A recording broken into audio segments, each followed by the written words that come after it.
আমাদের প্রাণপ্রিয় মমতাময়ী মা দেশনেত্রী বেগম খালেদা জিয়া নেই, এটা আসলে আমি কেন বাংলাদেশের বর্তমান 18 কোটি মানুষই এটা বিশ্বাস করতে পারছে না।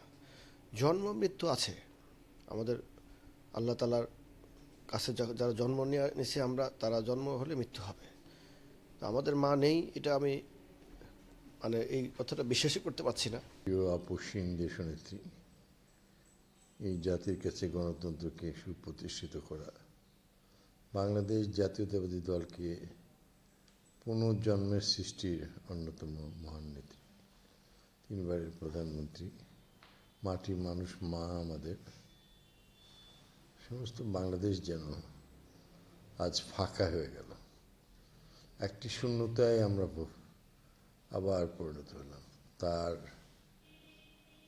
এই চিরবিদায় আল্লাহ তাকে যেন বেহেশত নসিব করে। বাংলাদেশের প্রেক্ষাপটে উনি গণতন্ত্রের জন্যে অনেক লড়াই করেছেন।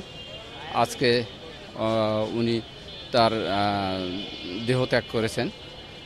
আমি সৃষ্টিকর্তার কাছে প্রার্থনা করি তাকে যেন সর্বোচ্চ স্থানে সৃষ্টিকর্তা যেন তাকে সর্বোচ্চ স্থানে অধিষ্ঠিত করে। গণতন্ত্রের জন্য, বাংলাদেশের গণতন্ত্রের জন্য, গণতন্ত্র উত্তরণের জন্য অনেক ফাইট করেছেন। 5-5 বার উনি কারাবন্দী হয়েছেন গণতন্ত্রের জন্য। শেষ দিন পর্যন্ত, জীবনের শেষ দিন পর্যন্ত উনি সংগ্রাম করে গেলেন এদেশের মাটি এবং মানুষের জন্য। আমরা খুবই শোকাহত। আমরা দোয়া করবো, আমরা নামাজ কালাম পড়ে দোয়া করবো যে আল্লাহ যেন বেশ নসিব করুক। তার উপর আমাদের কোনো ক্ষোভ নাই, কোনো রাগ নাই, কোনো কিছুই নাই। সানবিট সব দিবে সামাল। সানবিট ম্যাজিক প্রেস ডিশওয়াশিং এর মাথা ঘোরানো সলিউশন।